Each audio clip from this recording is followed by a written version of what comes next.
And you're listening to BBC Radio 2 on stereo VHF. Just before we join Life is Nothing Without Music, a reminder that beginning just now on 433 and 330 metres medium wave, you can hear The Cup, a programme about the history of the Cup final.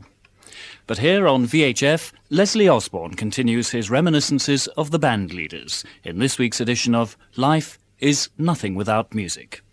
If you fixed a plug with the Savoy Orphans or the Savoy Havana in the early days of radio, even though it was cat's whisker time, you could possibly reach 4, 5, 6 million people a night. And the Savoy bands were on the air every night. So you could possibly reach something like about 30 million people a week.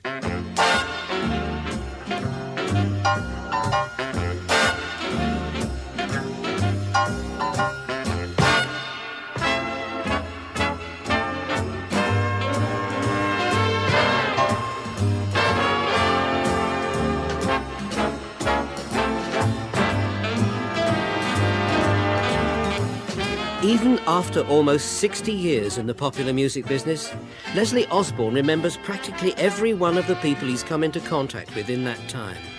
In particular, he's reminiscing teams with the names of musicians who played in or led the dance bands of the 20s, 30s and 40s. Not only were they the backbone of popular music in this country during that time, they were also, at the start of that period, the first to benefit from the effects of radio. The publishers, of course, by reaching new millions of potential customers for their sheet music, benefited also. Leslie Osborne is now in his mid-70s. The beginning of his career coincided exactly with the opening of regular public broadcasting in Britain. He spoke last week about some of the people in some of the bands. This week he recalls many more of those who sang and played for their supper, concentrating at first on the London hotel which just happened to be next door to the BBC's early headquarters. Savoy were the first people to have a band on the air. BBC, the British Broadcasting Company as it was then, started in 1922, and they conceived the idea of late-night dance music, and they went to the Savoy. There couldn't be any better place to go, really, because the Savoy was the creme de la creme of dance music in society, which hadn't then been heard by the man in the street, because the average man in the street didn't go to the Savoy. The man in charge of entertainment was a man named Gibbons. He booked bands and cabaret. The Savoy had bands right the way through the First World War, where they used to do tango teas and all that sort of thing. But then, in the early 20s, they conceived the idea of, or Gibbons conceived the idea of forming a big band. So they got DeBroy Summers, who had been a military band conductor, very fine arranger, and they got him to form a large band, rather on the lines of Hylton, but purely and simply for dance purposes. A very fine band it was too, and in addition to that, there was a very magnificent band in America called the New York Havana Band, which was directed by a saxophone player by the name of Bert Ralton. So they brought Bert Ralton over from America and changed it from the New York Havana Band to the Savoy Havana Band with Bert Ralton in charge.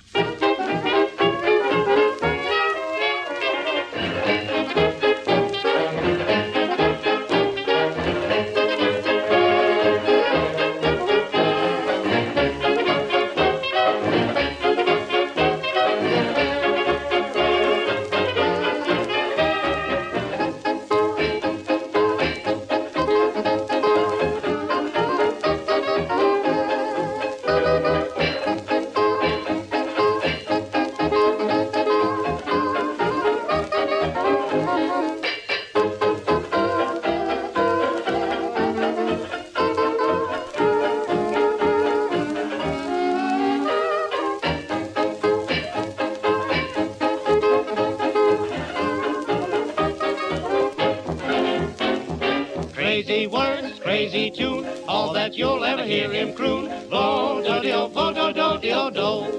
Vo-do-do, sits around all night long, sings the same words to every song. Vo-do-do, vo-do-do-do-do. His ukulele daily, how he'll strum, bum-bum-bum, vamping and stamping. Then he hollers black bottom, crazy words, crazy tune. He'll be driving me crazy soon. Vo-do-de-o, vo-do-do-de-o-do.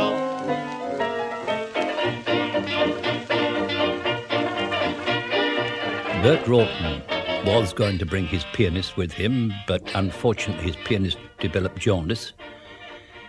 And in other words, Bert Ralton, when he got here, had to form a band of British musicians. Now, he arrived at Southampton, because he didn't fly from America in those days. He had to put up overnight at the Polygon Hotel in Southampton, went down to dinner that night, and there was a pianist playing in the dance band, was getting £6 a week, and Bert was rather impressed. So he went over to the pianist and said, would he like to join him at the Savoy? And of course the pianist was delighted. His name was Billy Mayerl, who you know only too well, was one of the greatest pianists of the era, and he joined Bert at the Savoy.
They broadcast every night. The Savoy Orphans alternating with the Havana. Of course, that was a song plugger's delight, for the simple reason that nobody had to put a program in beforehand, as they do now. And so the pluggers used to concentrate in force down there, and they would play a tune, and having played it, about half an hour later, the band leader would make an announcement and say, we've had another special request for so-and-so and so-and-so. The consequence was that inside a matter of about a fortnight or 3 weeks, one had a hit on one's hands. Bert Ralton was a very fine saxophone player. In later years, he went on tour, and he was doing a tour of South Africa.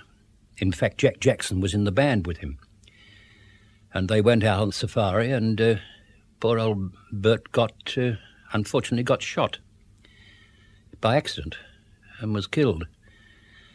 Billy Mayerl, of course, went on to further success as a solo artist and on the stage. The Orphans ultimately went off on stage, and that's when Elizalde came in. Well, Elizalde was there for about a couple of years. In the meantime, there was a band at the Berkeley Hotel, Sylvians, which was being run by Carroll Gibbons. And at the same time, Carroll was musical director for HMV. But then Carroll was asked by Des Moines to form the Savoy Orphans again, because when the Du Bois Summers took the Orphans out on the stage, he was not allowed to use the word Savoy. So Carroll formed the Savoy Orphans and left HMV, and of course Carroll was with the Savoy until he died. And that was possibly one of the greatest bands in the country. Carroll was a darling, he really was. He was one of the most charming men that one could ever wish to meet. Always courteous, kind, great sense of humour. Loved the girls, of course, who doesn't? Wonderful person to deal with. And of course, don't forget, he also had the small combination, Carroll Gibbons and his boyfriends, which was a lovely little orchestra, it really was. And Carroll, even believe it or not, finally took courage in his hands after being pressurised by Charlie Hewitt, his A&R man, and Charlie persuaded him to become a vocalist. It was a very gravelly voice, but it had character, and people loved it. They really did. His voice had charm, there's no doubt about it. I'm gonna get lit up when the lights go up in London. I'm gonna get lit up as I've never been before. You will find me on the tiles, you will find me wreathed in smiles. I'm gonna get so lit up I'll be visible for miles. The city will sit up when the lights go up in London. We'll all be lit up as the Strand was, only more, much more. And before the party's played out, they will fetch the fire brigade out to the littest, uppest scene you ever saw.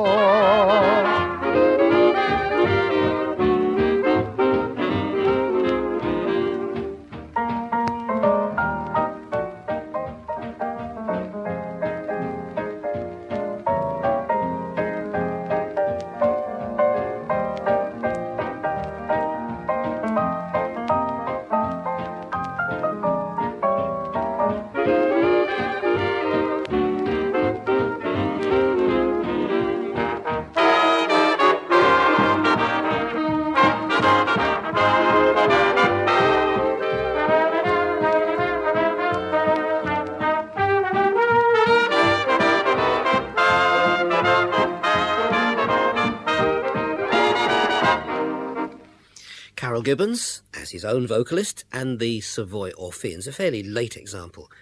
Well, Carroll Gibbons' rather lazy-sounding Bostonian speaking voice was in the repertoire of many of the impressionists who used to troop round the still flourishing music halls in the late 30s and early 40s.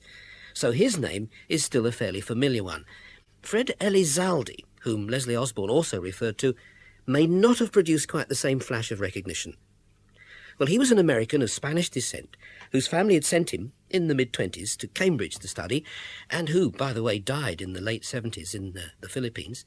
He was a pianist with somewhat advanced ideas who created a kind of cult following with a group called the Quinquagenta Ramblers, and that was presumably how he came to the notice of the popular music establishment. Fred Elizalde came from a very wealthy family, and De Broye Summers with the Orphans left the Savoy, and De Mornay's, who was the entertainments manager for the Savoy Directorate, he conceived the idea of getting Elizalde to form a band which I suppose was way in advance of its time. So Elizalde formed the band, and he went to America, and he booked some of the outstanding musicians in the world. Adrian Merlini, a bass saxophone player, leader of the Goofus Five. Bobby Davis, who was the alto player. Fad Livingston, one of the greatest clarinet players in the world. Chelsea Quealy, trumpet player. And he got the cream of British musicians. He had Phil Cardew on saxophone, Len Phillips on guitar. It really was a great band. But whether the members of the clientele of the Savoy really understood it, I don't know. I think it was a bit above their head.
rather a curious story about Elizalde. He had booked a vocalist who rather liked his tipple.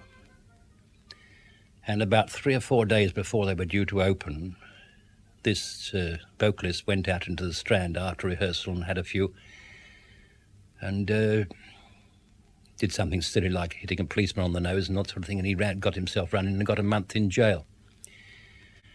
The consequence was that Elizalde was without a vocalist. He didn't quite know what to do about it, and Len Phillis, who was a South African, he said, "Oh, I've got a friend of mine who isn't a bad singer. Perhaps you'd like to hear him." So Fred, in sheer desperation, said, "Yes, all right, ask him to come up and I'll listen to him." Len Phillis got his South African friend to come along and give an audition to Elizalde, and Elizalde booked him. He, of course, sang in different keys to his original vocalist. So Fred phoned up my office and asked me to go down to his flat with the piano book, find out the keys for the new vocalist, just mark them on the copy of the piano part. Fred would do the transposition into the vocal key, accompany the vocal on piano, and do the transposition out into the last chorus for the orchestra. I went down to Fred's flat, took the piano book down there, and I fixed the keys with the vocalist, and that was when I first met Al Bowley. Just imagine that he loves me dearly. Oh, please just imagine that I'm here sincerely. I'm pretending that he's sending love notes, ending I love you. Seems that he's there as the day is closing. On his knee there I am proposing. He's not present, still it's pleasant. Just imagine that it's true.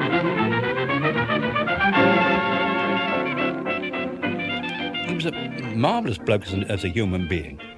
He could be very vitriolic. When I say vitriolic, he was terribly excitable.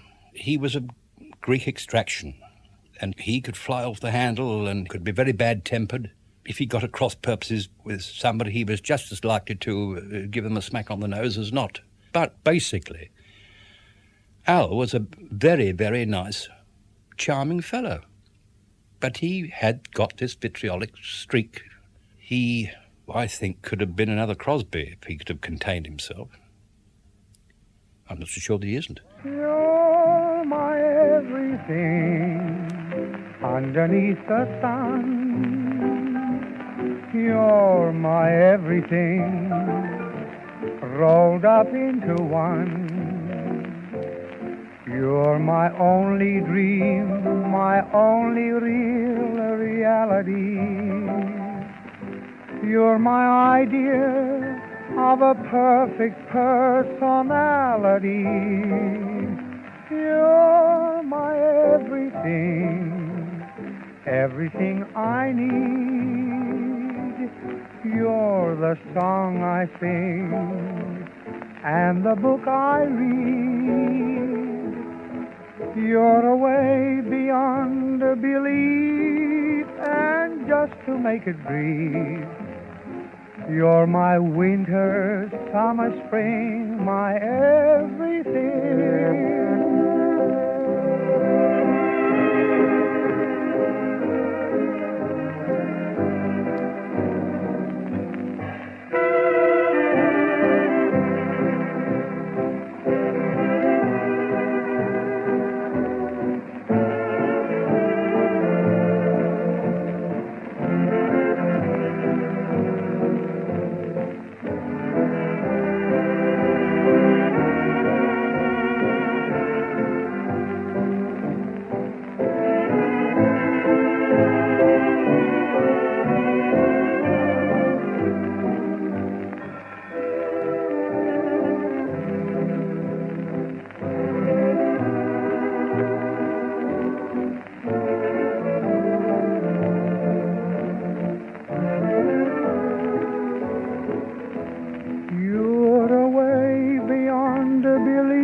Make it brief.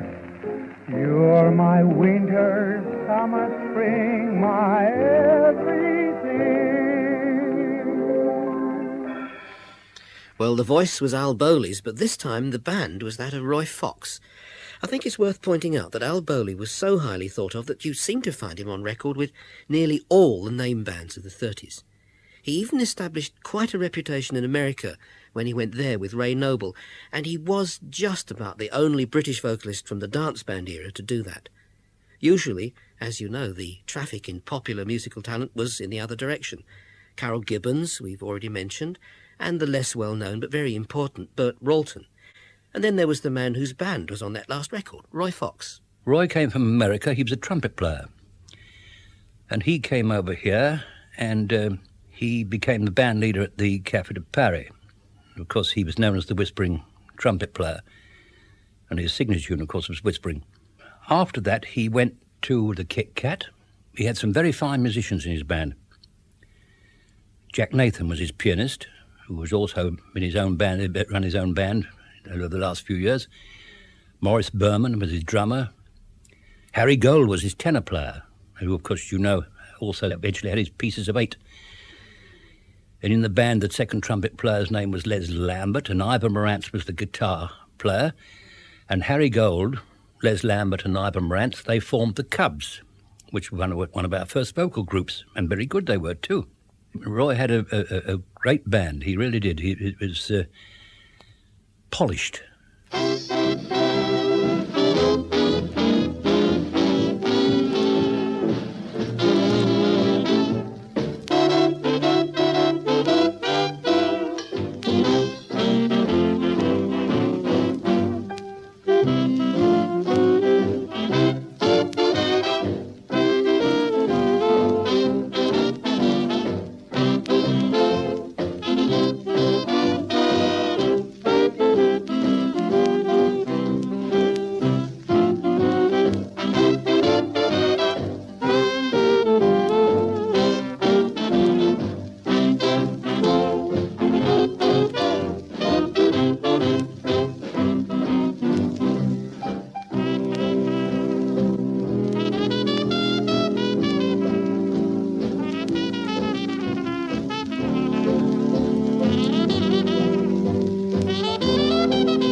Polished band, as Leslie Osborne said, but on a somewhat unpolished old disc.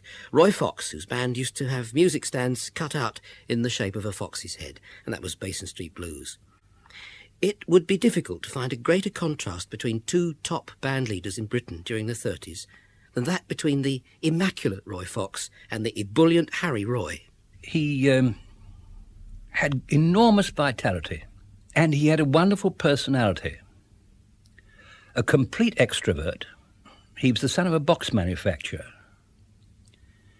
And he started as a tenor and clarinet player in his brother's band, Sid. They ran a band called the Dancewells.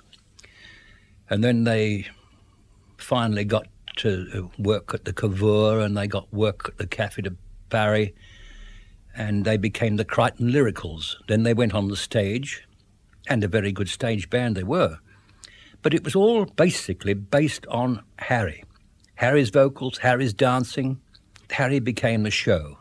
Ultimately, Harry was then asked to open the Leicester Square Theatre, or the RKO as it was in those days, the RKO Cinema.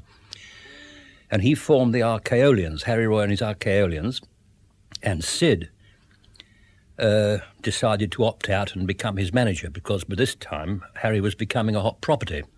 When Ambrose left the Mayfair to go on stage, well, I suppose the obvious answer was Harry Roy. Harry was very well up with society people. Although he was an extrovert, society people loved him, I think, because he was such an extrovert.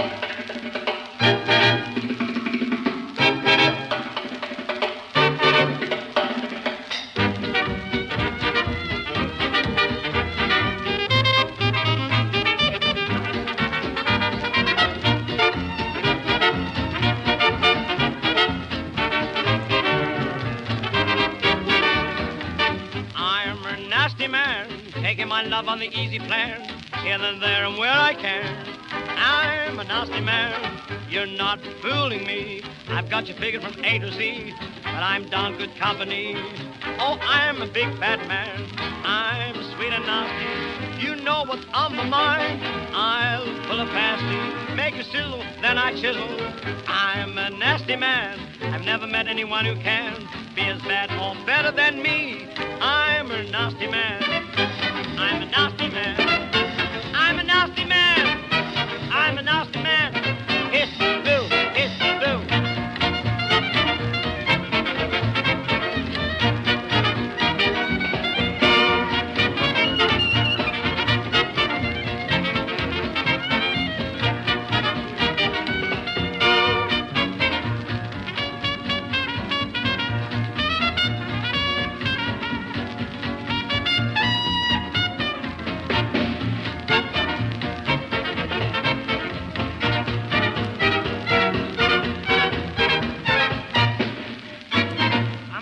Man. Ooh, you pretty creature. The irrepressible Harry Roy. And what Leslie Osborne said before the record harks back to last week, does it not? For Harry Roy, in spite of, or as Leslie suggested, because of his brash, near vulgarity, was indeed one of society's favourites. And society, remember, in the 30s had a far bigger capital S than it does now. As we noted last week, the pop music scene of the 30s did manage to create this strange little area of democracy and egalitarianism. Jack Hylton emerged from provincial obscurity to the widest possible national and international fame. Jack, of course, came down from Lancashire and he went to the Queen's Hall roof. And Chappie D'Amato was his alto player. And Chappie, of course, was on alto with him for years. And then Chappie left him and went with Jack Jackson. And ultimately, of course, Chappie had his own band at Hatchett's. You see, Whiteman had been over here. And Jack, who was no fool, not by any means, Jack decided to do a Whiteman, which he certainly did. He got the finest musicians that he could possibly lay his hands on. I mean, there were people like Jack Jackson, there was Chappie, Johnny Rates. A lot of them became bandleaders in their own right. Johnny Rosen, Paul Fenley was on trombone. It wasn't just the music, but he turned it into an entertainment. He had a fiddle player with the name of Hugo Rignold. Now, Hugo was a wonderful fiddle player, great musician, but he was playing for Jack Hylton. Jack made him and Jack Jackson and another who used to dance round the stage with ribbons in their hair singing "Today I Feel So Happy." Hugo Rignold ultimately became conductor for the Royal Liverpool Philharmonic. And this is the fellow that used to dance around the stage with ribbons in his hair. But Jack would get from his musicians, mark you, they had to be musicians first, but they had got to give entertainment. They'd got to do comedy. They'd got to do whatever Jack wanted them to do. Today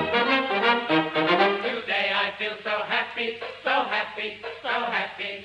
Today I feel so happy.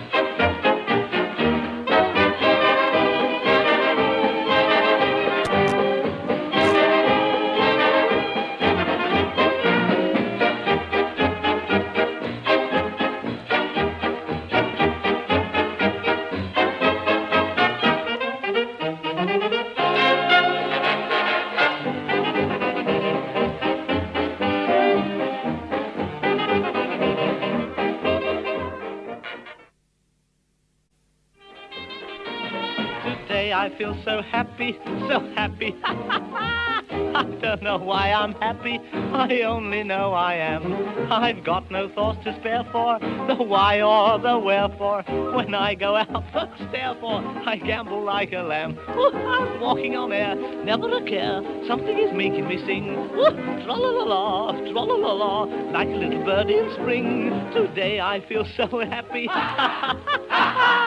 I don't know why I'm happy, I only know I am.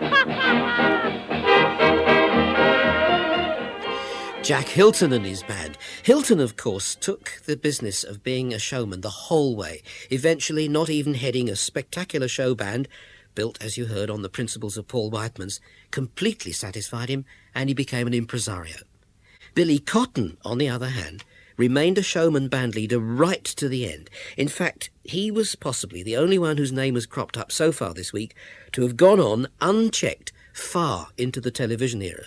Leslie Osborne reminds us of the other end of Billy Cotton's career. I first met Bill at the Wembley Exhibition, 1923, when he was playing drums there. Then Bill suddenly decided to start his own band in Scotland. He had Sid Lipton with him. I was on fiddle. He had little Clem Bernard, the pianist, who was a tower of strength, did all his arrangements, was his right-hand man and so on. Bill was a first-class businessman.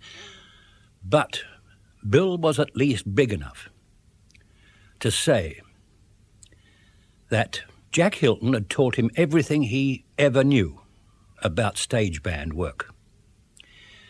Bill went from Scotland. He came down to the Flora Hall Southport. From there he gravitated down to the Regent Brighton, and from the Regent Brighton he went to the Astoria Charing Cross Road, where he was for several years. In the meantime, in 1929, I was the first musical director of the Locarno Streatham, which opened on October the 27th, 1929. I was there for 6 months, and then Bill left the Astoria and came to the Locarno Streatham, and I left. Bill had ideas of doing two pianos, the same way as Harry Roy, and he asked me if I would join the band to play piano with little Clem Bernard. But I'd only been married a matter of about 6 months, and I thought, no, I can't possibly live out of a suitcase. This week Plymouth, next week Newcastle, following week Manchester, and then down to Brighton Hippodrome or something, so I opted out.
Until I took her to a dance. She used to love me, but now I've lost my big romance. She was a good girl, and I can never understand why did she fall for the leader of the band. She fell completely. She had to have his autograph, and very sweetly she handed me the horse's laugh. She was a good girl, and I can never understand why did she fall for the leader of the band. She said, wait for me, I lit a cigarette. If I'd waited there, I'd have been waiting yet. I'm broken-hearted. Now music only makes me wince. We never parted, because I've never seen her since. She was a good girl, and I can never understand why did she fall for the leader of the band.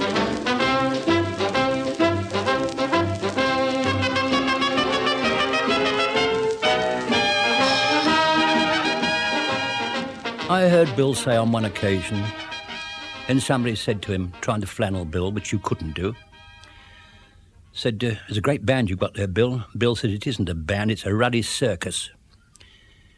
And he was right. It was full of entertainment. And that's all Bill went out to do, was to entertain the public.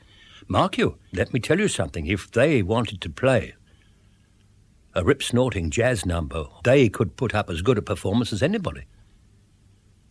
But Bill's first object was to give the public what they wanted. I mean, he could play Lovely Bunch of Coconuts, he could also play Mood Indigo. It didn't make any difference. But all he was concerned about was how many bottoms they were going to get on the seat in the theatre.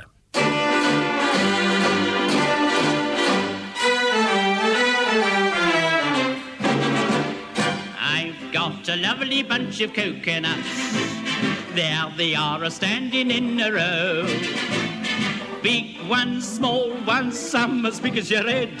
Give 'em a twist, a flick of the wrist, that's what the showman said. I've got a lovely bunch of coconuts. Not every ball you throw will make me rich. Oh, there stands me wife, the idol of me life, singing roll-a-bowl-a ball, a penny a pitch. Singing roll-a-bowl-a ball, a penny a pitch. Singing roll-a-bowl-a ball, a penny a pitch. Oh, roll-a-bowl-a ball, roll-a-bowl-a ball, singing roll-a-bowl-a ball, a penny a pitch.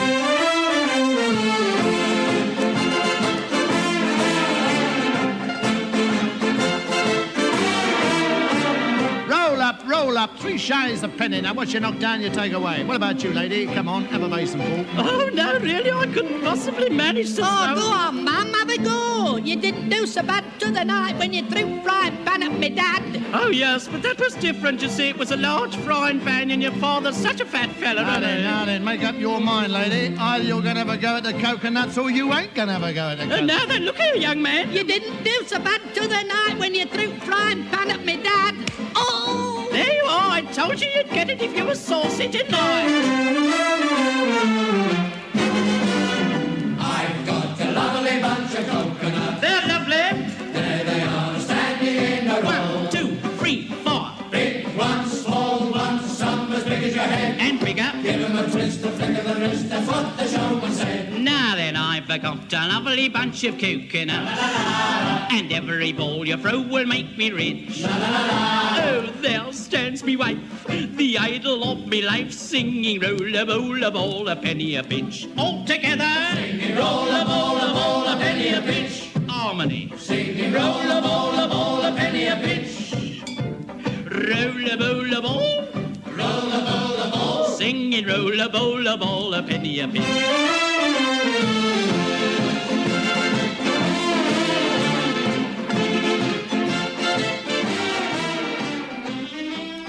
Well, that little song has one strange distinction that may not have struck you. It must be one of the few numbers to have been recorded by both Billy Cotton and Danny Kaye.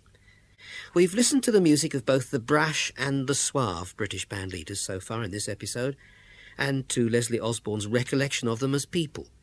But there's another whole category of popular music we haven't really touched upon so far.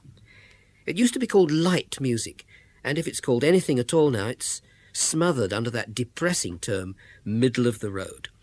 And that, I suppose, is where the late Mantovani would nowadays be placed. I first met Monty when he was Monty, as we called him, when he was about 17. He came from Italy and he got a job with a fellow named Emilio Colombo, who was the director of music at the Metropole Hotel, which was then in Northumberland Avenue. And Monty worked as a fiddle player for several years. Ultimately, he started his own dance band, which was called the Tipica Orchestra, and they played at the Monseigneur. Monty did fairly well. And then all of a sudden, he conceived this idea of cascading strings. Mark you, I think he worked it out with that wonderful arranger, Ronald Binge. Monty came into my office around about 1947-48, and he said, "Oh, I've just made a new record of Charmaine," which I published. And I said, "Oh, really?" I thought to myself, well, I need another record of Charmaine like I need a hole in the head. I mean, so many people have had hits with Charmaine that you sort of say, oh, another record of Charmaine, who the hell cares? It doesn't matter. So I, out of courtesy, I listened to it and said, yes, very, very nice, Monty, yes, very nice indeed. He said, would you like to keep a copy of it? I said, oh, no, I don't want a copy of it. I mean, you take it with you, old boy. Don't leave it here. I mean, he took his record away of Charmaine, and I wasn't at all impressed, which only goes to prove how wrong you can be. Mark you, I had exactly the same thing a matter of about 20 years later. I thought exactly the same thing, and what happened? The Batchelors recorded it. So I was wrong twice.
I shall always remember the remark Mantovani made to me once, describing how Ronald Binge's manuscript arrangement for Charmaine had looked. The page was black with notes, Monty said. We mentioned Billy Cotton just now, and correctly remarked on the length of time he kept going as a band leader, which doesn't mean to say we intend to ignore the man who last year celebrated 50 years as a leader, Joe Loss. To me, Joe Loss is the Ambrose of British dance music today. I don't think I can say anything more complimentary to that, and I think Joe would agree with me. Joe came from very humble beginnings. He was a very good fiddle player, incidentally. And ultimately he was relief band at the Astoria. Then he went to the Kit Kat club where he was relief to Roy Fox. Then, in due course, Joe went back and became number one band at the Astoria. He'd started broadcasting before that. His broadcast had such impact that, of course, Joe was able to go out on the stage. But my goodness, what a picker Joe was. I mean, when you come to consider the number of magnificent vocalists he's had. And there again, he was rather like Bill Cotton. He gave the public what they wanted. His band wasn't a circus, as Bill called his. But Joe concentrated on the dancing public. Where Bill gave the music hall audiences what they wanted, Joe gave the dancers what they wanted.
I've heard Joe at rehearsals spend ages getting it right.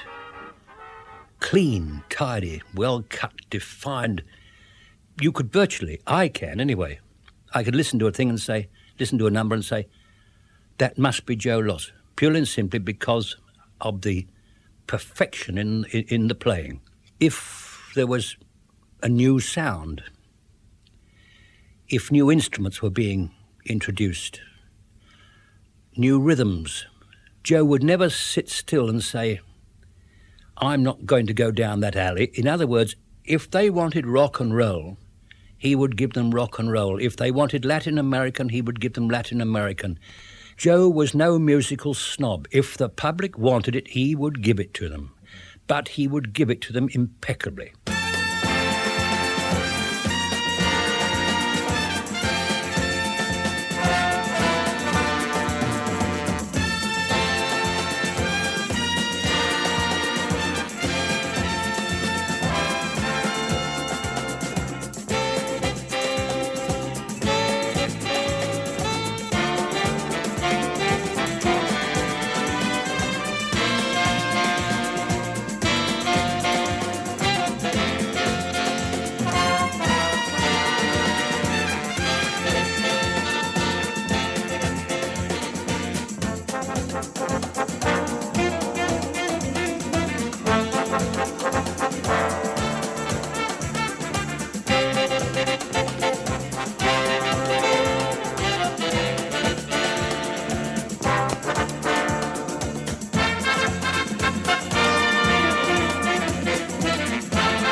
Dancing Queen, Joe Loss, still staying up to date, something he first did at the Astoria Charing Cross Road in 1930.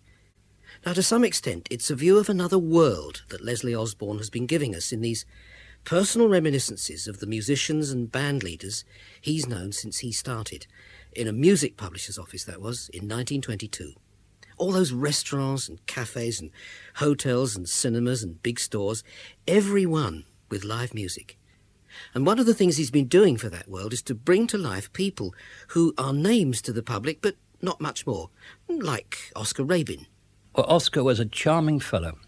Oscar was born in Riga, and he came to this country. He was a saxophone player, and with respect, not a very good one. And he palled up with a fellow named Harry Davis, and they made an inseparable team until Oscar died. But they always did everything together. Oscar was a very retiring man. Harry Davis used to stand in front of Oscar Rabin's band, and it was always Harry Davis conducts Oscar Rabin's band. Oscar Rabin himself was sitting in the saxophone section with a bass saxophone, just honking to in a bar. And Harry would do all the announcing and so on. And there was the famous Oscar Rabin sitting in the saxophone section. But Oscar was the brains of the outfit. When they first teamed up together, they were working at Wimbledon Palais. Then, of course, they spent a considerable time at the Astoria. And then, of course, like everybody else, they got broadcasts, and they became, through their broadcasts, they got so big, they went out on the stage.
But nobody wants me. I'm blue somehow. Won't someone hear my plea and take a chance with me? Because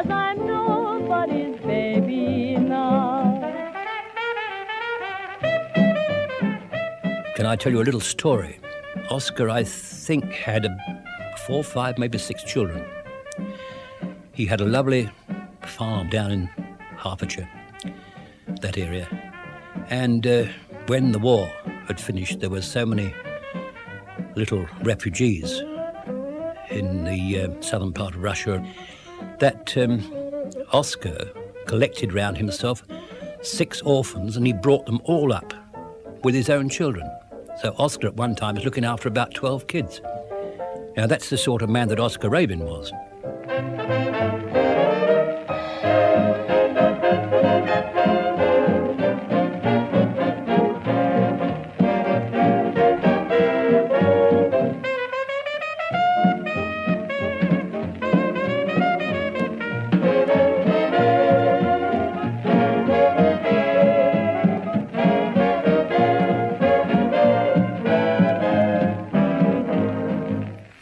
You know, popular music is the most obliging subject. You don't have to look far to find a title that's appropriate. That was Oscar Rabin, rescuer of war orphans and Nobody's Baby. There are many more bands and band leaders that Leslie Osborne hasn't talked about, not because he didn't know them, but because they were simply too numerous. So the choice of one more to ask Leslie about was almost arbitrary. We decided in the end that it should be the leader who had started life simply as Gerald Bright, but whom an interest in Latin American music and an instinct for a good stage name had transformed into Geraldo. The first time I met Jerry, he was working at the Majestic Hotel in Lytham St Anne's. And it was about a 5-piece outfit and all that sort of thing. He was still very suave and very handsome, as he always was. And he came down to London, and he formed a band. There had been a band before Jerry at the Savoy called Varaldi's Tango Band. Well, he left, and then Jerry got the job, and he called it Geraldo and his Gaucho Orchestra. Jerry made a study of it. Don't get it wrong. He just didn't go on there and play tangos and all that sort of thing, and he worked on it. And he dressed the orchestra in proper Gaucho uniforms. He had no crooners. Crooners weren't right for that type of music.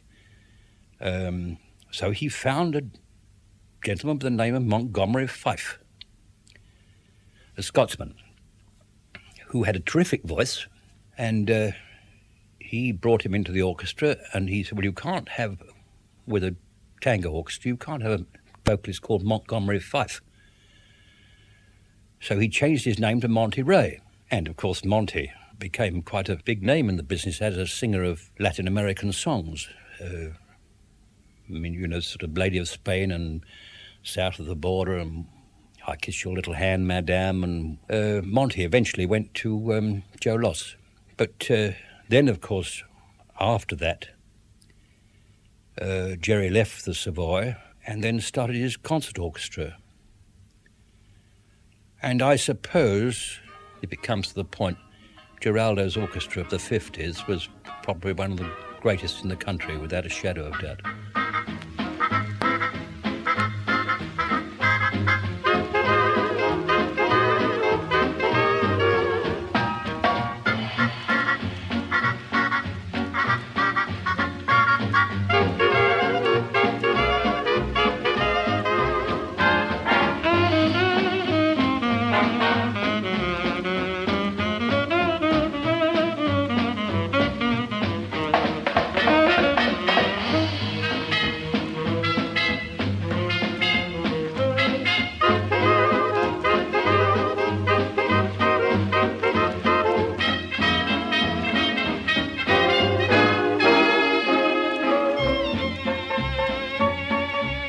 Geraldo, who understood the value, just like Mantovani or Liberace, of the one-word stage name.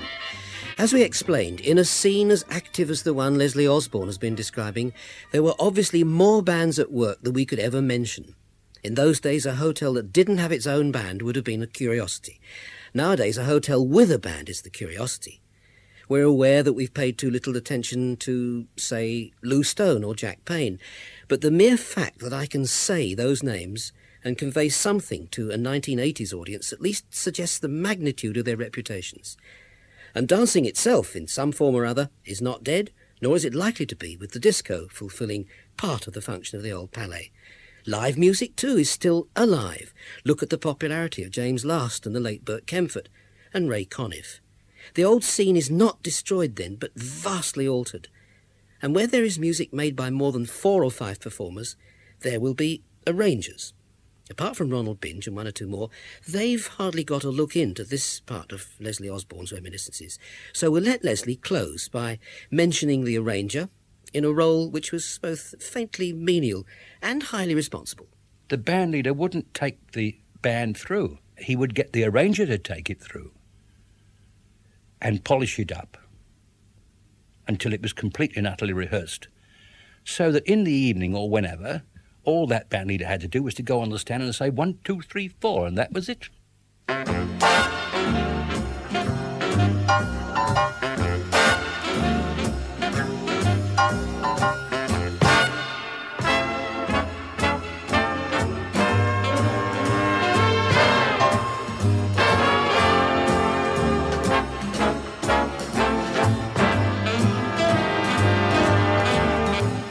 Next week, Leslie Osborne concludes these reminiscences of a long career in popular music with an affectionate look at some of the major solo artists he's met over the years.